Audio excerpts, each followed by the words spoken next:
Oke, bismillahirrahmanirrahim. Assalamualaikum warahmatullahi wabarakatuh. Waalaikumsalam warahmatullahi wabarakatuh. Saya ucapkan terima kasih teman-teman kali ini pada kesempatan hari ini karena telah meluangkan sedikit waktunya buat kita diskusi santai sedikit.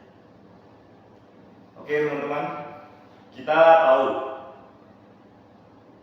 kita berada di Fakultas Keguruan Ilmu Pendidikan atau disebut Fakultas Keguruan dan Ilmu Pendidikan. Ya kan? Berarti kalian sudah punya gambaran lah prospek kerja lulusan FKIP itu arahnya kemana?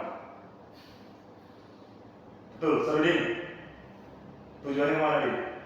Tujuannya dia bisa jadi guru. Itu Jadi guru ya, jadi pengajar. Yang mana ketika kita mengajar untuk mencapai pembelajaran yang efektif, kita perlu namanya strategi pembelajaran.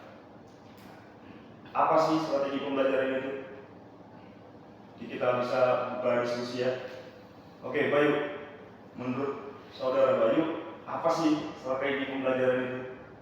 Kita nyantai aja, karena kita belajar ngomong di sini.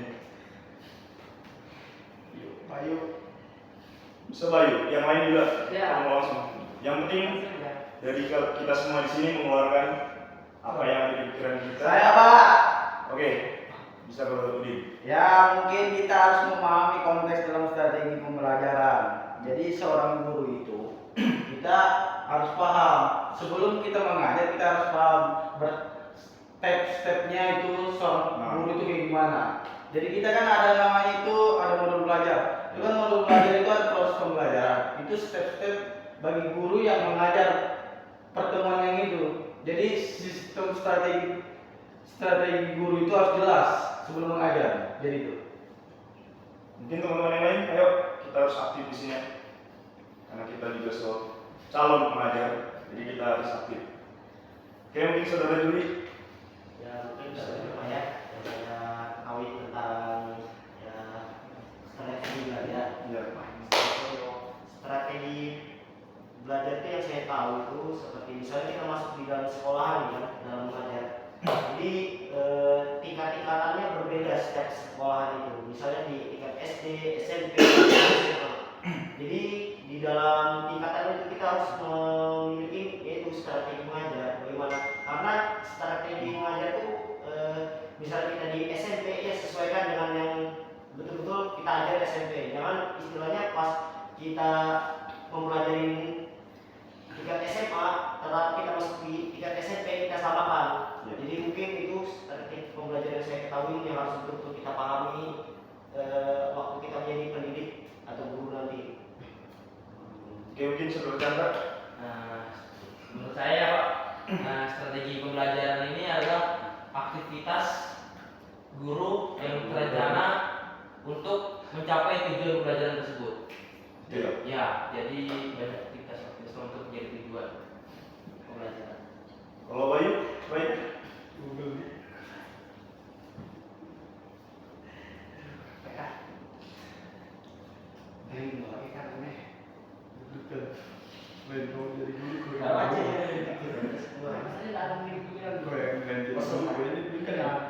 Oke, mungkin saudara Bayu lagi pusing ya. Iya Pak. Karena memang kita dari pagi sampai sore tadi Tidak ada istirahat Pak. kita kuliah. Ya Pak, Oke. dari hujan nih Pak. Jadi saya ambil kesimpulan saja jika ditarik benang merahnya, semua yang disampaikan oleh teman-teman itu sama dan sesuai. Strategi pembelajaran itu adalah rangkaian apa sih yang mau dicapai, apa sih yang mau dituju supaya guru itu bisa mengajar dengan efektif. Tujuannya apa? Itu semua tertuang di RPP atau sekarang kalau di kurikulum Merdeka itu modul ajar ya. Itu banyak metodenya gimana, waktu 1 sampai 15 menit atau pembukaan itu mau diisi gimana. modelnya gimana, metodenya gimana, ini semua dituangkan di situ. Agar apa? Agar guru tahu rangkaian, nggak asal ngajar aja. Karena yang kita tahu, apalagi di guru penjas di sekolahan, kita tahu semua ya, ini sudah jadi hal yang biasa lah ya. Bola diambil, kemudian dikasih aja ke murid. Di mana letak pembelajarannya di situ? Bukan pembelajaran itu namanya kan? Ya, ada permainan itu Pak. Betul. Karena kenapa? Maka dari itu kita harus tahu, kita harus bisa membuat yang tadi saya bilang rangkaian. Nah, yang kalau di kurikulum Merdeka itu, silakan, itu dinamakan modul ajar.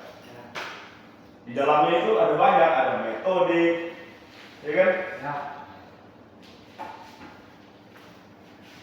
Metode ini juga ada tujuannya masing-masing. Misalkan Jigsaw, metode Jigsaw, yang mana peserta didik itu dibuat berkelompok, nah, mencahkan masalah. Itu tujuannya buat apa? Ayo teman-teman. Ya, untuk mencahkan masalah. Kemudian yang lain, pembelajaran yang dibuat berkelompok untuk mencari solusi ya, permasalahan itu. mencari permasalahan. Ayo suaranya yuk.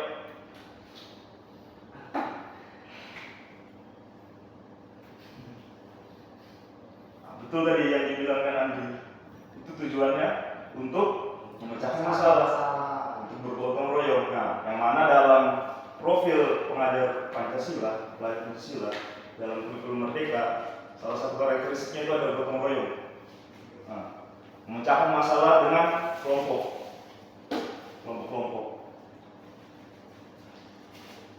Itu yang biasa nggak ada di, apalagi di sekolah unggulan, yang mana kurang nilai gotong royongnya. Karena apa? Karena di situ ada persaingan, teman-teman. Di situ ada persaingan, yang mana setiap individu ini mau pasti egonya tinggi. Nah, kita sebagai guru yang kita harus menuntun itu untuk metode Jigsaw. Kemudian ada metode yang namanya PBL, Continuous Learning. Itu untuk memecahkan masalah. Contohnya nih, Sarudin, mata pelajaran penjas, nah, materi renang misalkan, disuruh mempraktekkan gaya bebas ya. Kemudian teman-teman yang lain memperhatikan dan mengidentifikasi. Nah, ini benar nggak nih gerakan dari saudara Sarudin? Itu metode PBL, tujuannya buat itu. Guru harus tahu nih apa sih kekurangannya di kelas ini. Misalkan di mana namanya? Di kelas ini, kelas A. Wah, kurang aktif, kurang bisa memecahkan masalah, kasih PBL. Kemudian orangnya kurang bisa berdiskusi, memecahkan masalah dengan kelompok, kurang aktif, betul dulu, dikasih metode Jigsaw. Jadi sebagai guru itu harus tahu kekurangannya di mana. Oh, jadi kita harus harus cermat dalam mendidik anak-anak itu. Nah, benar. Kemudian Sebagai pengajar kita harus cermat dan tahu siapa. Tuh. Kemudian biasa di pembukaan itu ada, dan penutupan biasanya itu ada yang namanya ice breaking. Nah, buat apa sih ice breaking itu? Mungkin Andri? Biar buat nggak tegang Pak. Nah, tegang. Teman-teman yang lain? mencairkan suasana. Mencairkan suasana. Jadi, lewat Nggak pakai semua Pak. Dipakai semua. sama jadi ya. Sama. Sama. Untuk mencairkan suasana. Nah, kemudian yang saya tanya, di satuan mana sih efektifnya SBG ini efektif untuk diberikan? Apakah di SD, di PAUD, mungkin di SMP atau di SMA? Ayo teman-teman. SMP, SMP karena mereka lebih Ya kenapa tuh? karena mereka lebih apa namanya, pemikiran mereka masih seperti anak kecil kan. SD Kalau kita langsung masuk ke materi inti terus, mereka bakal tidak bisa mencerna keseluruhan karena mereka harus ada istilahnya, harus ada paham juga dalam pengajaran. Ini Pak. Ayo, siapa tadi yang bilang SMP? Yang bilang SMP tadi? Bayu ada hidayah. Nah, Bayu, kenapa Bayu? SMP harus Ayo Bayu, kita suara ya. Kalau di SMP itu kan apa anak-anak tuh apa ya? Saya ngomong ini. Ayo Bayu, sebentar Bang Bayu. Harusnya banyak lu keluarkan pakai bahasa bakal, nggak apa-apa.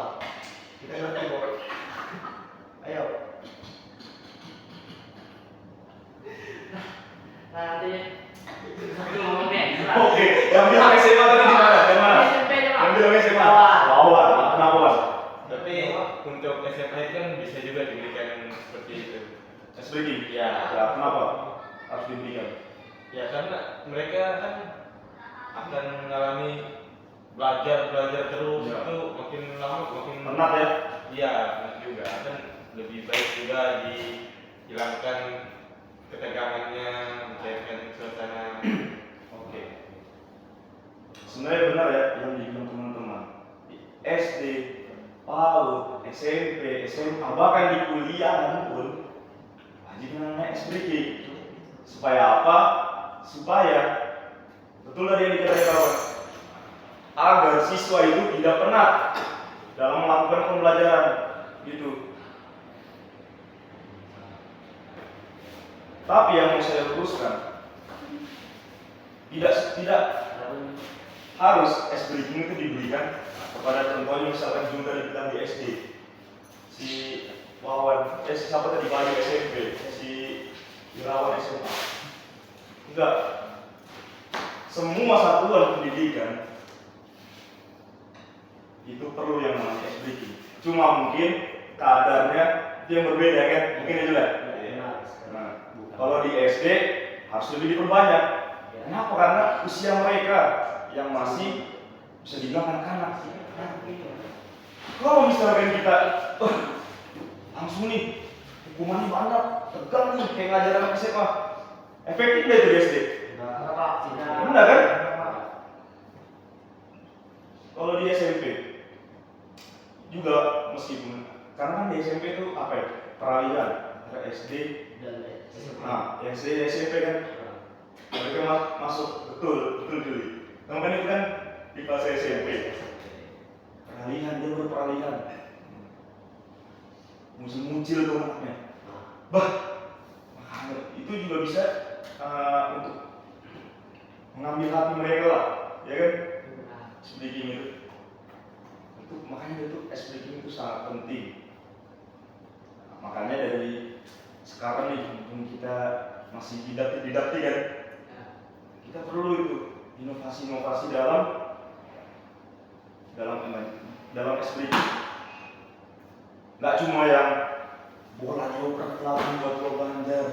Nah, kayak mana lagi tuh? Yang tadi mungkin juga itu. Nah, itu sudah sangat apa ya? Sangat lumrah. Bayangkan jika setiap saat dilakukan tiap minggu nih. Misalnya kalian ngajar di kelas 7A misalnya. Minggu ini SPDK-nya ini. Minggu depan SPDK-nya ini. Udah efektif kan? Karena tujuannya buat apa? Buat mencairkan. Kalau misalnya itu terus, enggak garing kan? Nah, bosan. Itu makanya kita sebagai guru, apalagi di zaman sekarang, kita harus punya inovasi. Kemudian saya ada satu kasus. Kita kan sudah berada di semester 6 kan?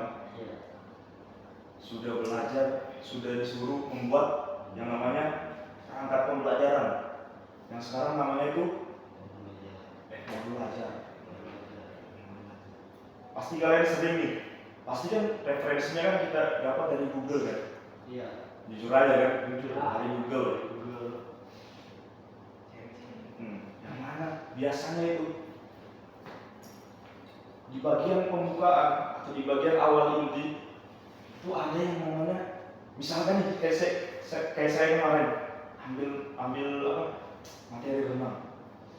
Saat kelasnya ada laptop, ada proyektor, siswa disuruh melihat dulu video, kemudian disuruh implementasi di lapangan. Nah, itu menurut kalian efektif atau enggak? Enggak, tidak. Kecuali menurut saya, kecuali misalnya kita satu pertemuan, kita lebih daripada satu pertemuan mungkin efektif dalam pembelajaran itu, karena kita bisa membagi, entah itu mau di dalam kelas yang sekitar 60 menitnya atau sisanya kita di lapangan. Tapi kita kan kemarin membuat modul ajar itu ya istilahnya satu pertemuan aja, karena untuk pembagiannya itu sangat sulit. Kita sebagai pendidik itu ya kayak sediakan, kayak bapak tadi bilang, sediakan laptop, sediakan proyektor, Lagi di kolom lapangan, baru kita juga di lapangan langsung. Itu terbagi sangat sulit untuk menyiapkan dengan waktu yang 45 menit ya, kita satu pertemuan itu sangat tidak efektif bagi saya. Jadi lebih baik kita bisa di dalam seperti yang kita lakukan di lapangan atau di kolam, yaitu kita lebih baik kita sediakan seperti yang alat-alat yang sudah tersedia aja, seperti sapasnya apa, sarananya apa, seperti itu, kayak peluit, kolam renang, kacamata, apa segala. Jadi itu lebih enak juga kita sebagai lebih efektif sebagai guru kita mengajarnya. Murid lebih cepat lah untuk menangkapnya daripada yang seperti itu kan, karena dia pusing juga. Nah, seperti itu. Oke, kalau Andri gimana Andri? Saya sedikit masukan ya Pak. Iya. Kan kita kan ngambil modul belajar kan dari Google atau seri-seri gitu kan. Iya. Kadang itu template-nya kan sesuai dari Google. Iya. Kayak misalnya nih proyektor, kayak yang disebutkan Bapak tadi kayak laptop. Itu kan sudah ada template-nya, nggak mungkin lah kita ikutin juga di sini. Ikutin ya. Nah, terus tuh logikanya aja Pak, mungkin juga kita pakai proyektor laptop di kolam renang. Nah, jadi segitu aja Pak menurut saya. Oke. Jadi itu sih. Teman-teman yang lain gimana? Ada tambahan? Nggak ada Pak. Cukup ya. Nah, bisa kita simpulkan ya. Bisa kita simpulkan ya teman-teman. Jadi, kalau misalkan memang ya di kurikulum Merdeka kita itu dituntut untuk menguasai namanya teknologi, ya kan? Menguasai namanya teknologi, tapi harus disesuaikan, ya kan? Tidak mungkin misalkan kita materi, misalnya di kolam renang, tak mungkin kita mau bawa laptop begini. Kata si lihat begini, wah, memangnya laptop waterproof? Tidak kan? Kena air tuh berapa tuh? Tidak jelas. Maka itu harus disesuaikan. Kita juga harus mendesain yang namanya modul ajar itu sesuai dengan anak kelas, dan juga sesuai kita harus bisa ngedit atau modifikasi. Betul, Pak Dwi. Memang kita di kurikulum Merdeka, memang kita dituntut untuk bisa menguasai teknologi, meningkatkan teknologi yang mana di zaman sekarang memang harus terus ditingkatkan. Tapi harus disesuaikan. Kecuali kalau misalkan kita teori di kelas, itu kita bisa, baru kita bisa manfaatkan proyektor, manfaatkan sarana prasarana yang ada. Nah, ya kan? Dan juga satu lagi yang jadi masalah. Misalkan nih, oke, kita nggak di lapangan, kita nggak di kolam renang, kita materinya bola, sepak bola. Kita lihat dulu ke kelas dulu kita lihat dulu materi. Kan buang waktu, ya kan? Buang waktu. Nah, alangkah baiknya sarana dan prasarana itu seperti laptop dan proyektor itu digunakan pada saat teori, pada saat kalau misalkan hujan. Nah, itu baru waktu yang tepat. Ya, bisa dialihkan ke dalam kelas Pak ya.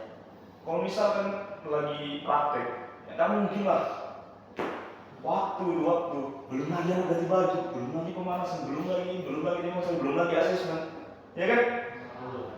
Oke. Ya. Oke, tadi kan sudah kita bahas sedikit tentang inovasi. Kita wajib tuh, jadi seorang guru itu kita harus punya inovasi. Apa sih manfaat inovasi itu? Ayo teman-teman, inovasi dalam pembelajaran. Kalau menurut saya Pak, inovasi Pak ya.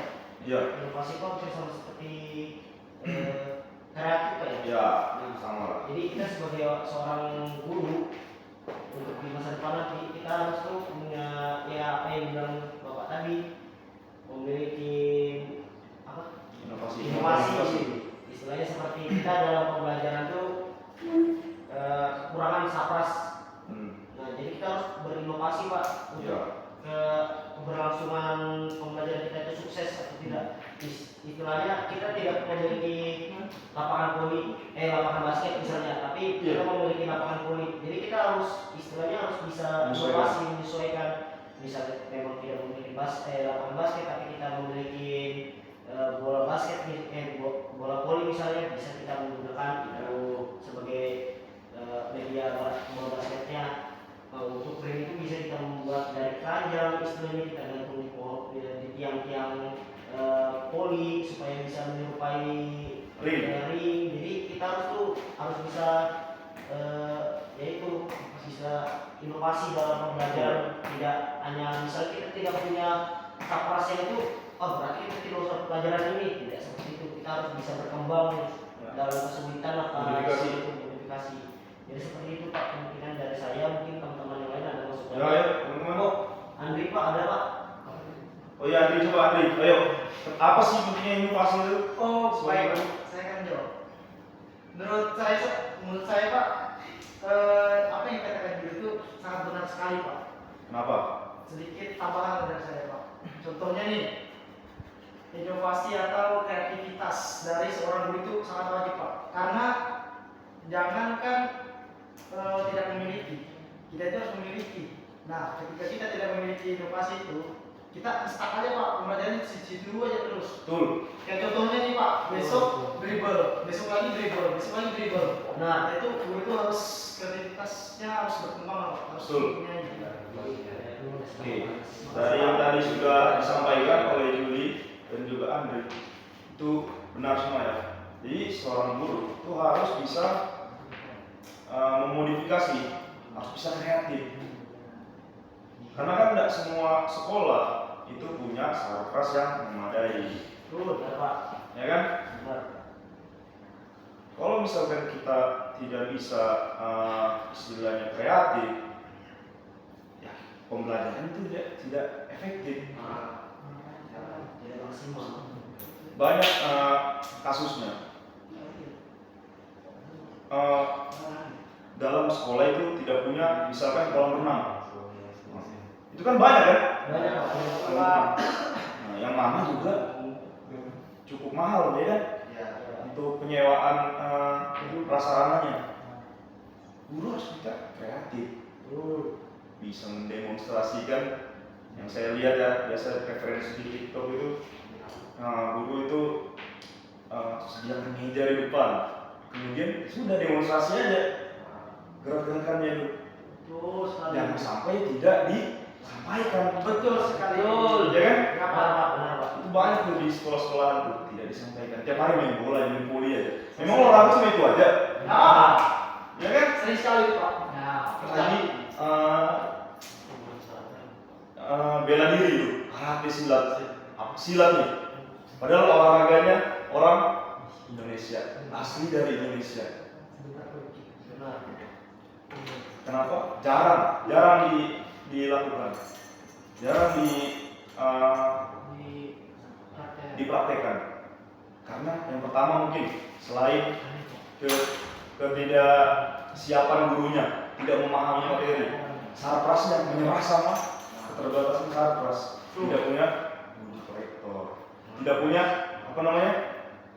peci. Peci, tidak punya matras, padahal bisa dimodifikasi. Betul. Tidak punya net pakai tali rapi ya, Betul. ya kan? Betul. Tidak punya bola basket, pakai bola voli. Ya kan? Yang pakai besi pakai bambu. Dari itu kita sebagai guru, apalagi guru penjas, apalagi guru muda, itu harus punya yang namanya inovasi. Sebagai anak muda harus bisa teknologi, kuasai PPT, nah, kuasai apalagi teknologi yang lain. Itu agar pembelajaran itu berlangsung efektif. Itu ya. Jadi Kita ya, harus oke, nanti. berarti Pak, guru-guru itu jangan sampai ketinggalan zaman gitu. Betul, betul. Betul. Jangan sampai ketinggalan zaman. Karena apa? Karena standar itu selalu naik. Masa nanti kalian istilahnya 2000 berapa nanti kita lulus? 2025 ya? Cuma manfaatkan buku aja. Nggak bisa. Bukalah HP itu YouTube. Share link di grup. Internet. Pelajarin. Nah, sehari sebelum belajar. Misalkan sehari besok renang nih. Malam harus lihat lah. Dia ini gaya renang yang benar. Ya. Ya kan? Betul Pak. Berarti kita belajar nggak hanya lewat buku Pak ya. Dan harus bisa internet. Betul. Manfaatkan. Sip, baru. Ya kan? Jangan sampai ketinggalan zaman. Zaman. Tidak bisa menguasai. Ya. Ya. Oke, mungkin itu saja yang bisa saya sampaikan. Kurang lebihnya saya mohon maaf. Semoga menjadi amal dan bisa diimplementasikan. Oke. Ya kan? Pak. Kurang lebihnya saya mohon maaf. Wabillahi taufiq wal hidayah. Wassalamualaikum warahmatullahi wabarakatuh.